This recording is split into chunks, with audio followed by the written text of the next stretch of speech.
ഈശോ മിശിഹായ്ക്ക് സ്തുതിയായിരിക്കട്ടെ.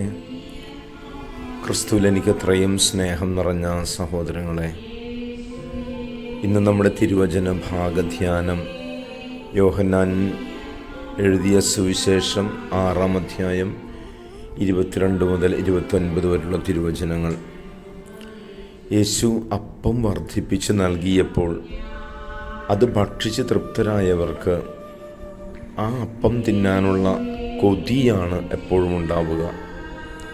ഒരു ആത്മീയതയുടെ കൊതി അവിടെ കാണാതെ, മറിച്ച് അത് നൽകിയവനോട് ചേർന്ന് നിന്നുകൊണ്ട് അവൻ്റെ കൃത്യതകളിൽ ആനന്ദം കൊള്ളാൻ വേണ്ടിയിട്ട് അഭിലഷിക്കുന്ന ജനം.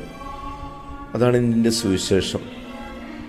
ഈശോയെ കാണാതായപ്പോൾ ജനം വഞ്ചിയും വള്ളങ്ങളും എടുത്ത് അവൻ മറുകരയുണ്ടെന്ന് മനസ്സിലാക്കി അങ്ങോട്ട് പാഞ്ഞെടുക്കുകയാണ്.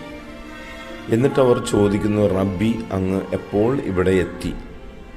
യേശു വളരെ വ്യക്തമായി പറയുന്നു, നിങ്ങൾ എന്നെ കാണാഞ്ഞതുകൊണ്ടൊന്നുമല്ല, അപ്പം തിന്ന് തൃപ്തരായതുകൊണ്ടാണ്. അപ്പോൾ അപ്പത്തിന് വേണ്ടിയിട്ടുള്ളൊരു ഓട്ടമാണ്.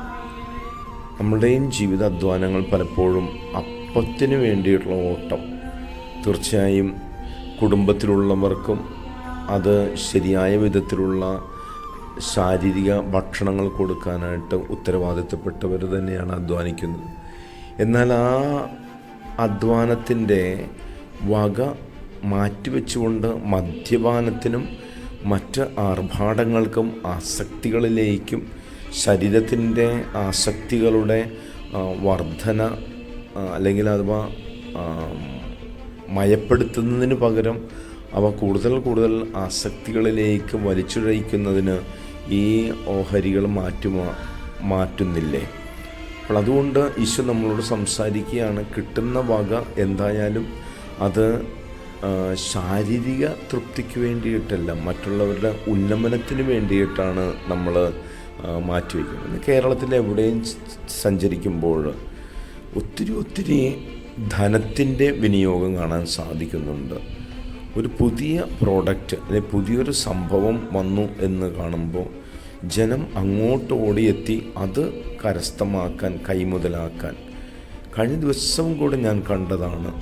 ആഘോഷങ്ങൾക്ക് വേണ്ടിയുള്ള തത്രപ്പാടിൽ എത്ര വില കൊടുത്തും ആ വസ്തു കൈക്കലാക്കിക്കൊണ്ട് അത് കൊണ്ടുവന്ന് ആഘോഷിക്കുക. അപ്പോൾ അവിടെ ഒരു കരിഞ്ചന്ത അല്ലെങ്കിൽ ഒരു മയക്കം, ജനത്തെ മയക്കുന്ന ഒരു പ്രവണത ഉണ്ടെങ്കിൽ പോലും ജനം അത് തിരിച്ചറിയാതെ ഉള്ളത് കൊടുത്തുകൊണ്ട് അല്ലെങ്കിൽ അധികവും കൊടുത്തുകൊണ്ട് അത് വാങ്ങി അത് കൊണ്ടുവന്ന് സംതൃപ്തരാകുക. പക്ഷേ മറ്റൊരു മേഖലയിൽ ജനങ്ങളെ ഇവ വഞ്ചിക്കുകയാണെന്നുള്ള ചിന്ത പോലും ഇല്ലാതെ പോകുന്നു. അപ്പോൾ ഈശോ പറയുന്ന ഇതാണ്, നശ്വരമായ, നശിച്ചു പോകുന്ന അപ്പത്തിന് വേണ്ടി പണിയെടുക്കാതെ അനശ്വരമായ ദൈവപുത്രൻ നൽകുന്ന അപ്പത്തിന് വേണ്ടി അധ്വാനിക്കുകയും അവിടെ നിന്ന് തന്നെ നമുക്ക് നൽകുകയാണ്. ഈ വിശ്വദീപ്തിയിൽ നമ്മൾ ജീവിക്കുമ്പോൾ തീർച്ചയായിട്ടും അവനിലൂടെയുള്ളൊരാനന്ദവും നമുക്ക് അനുഭവിക്കാൻ ദൈവം വരുത്തട്ടെ.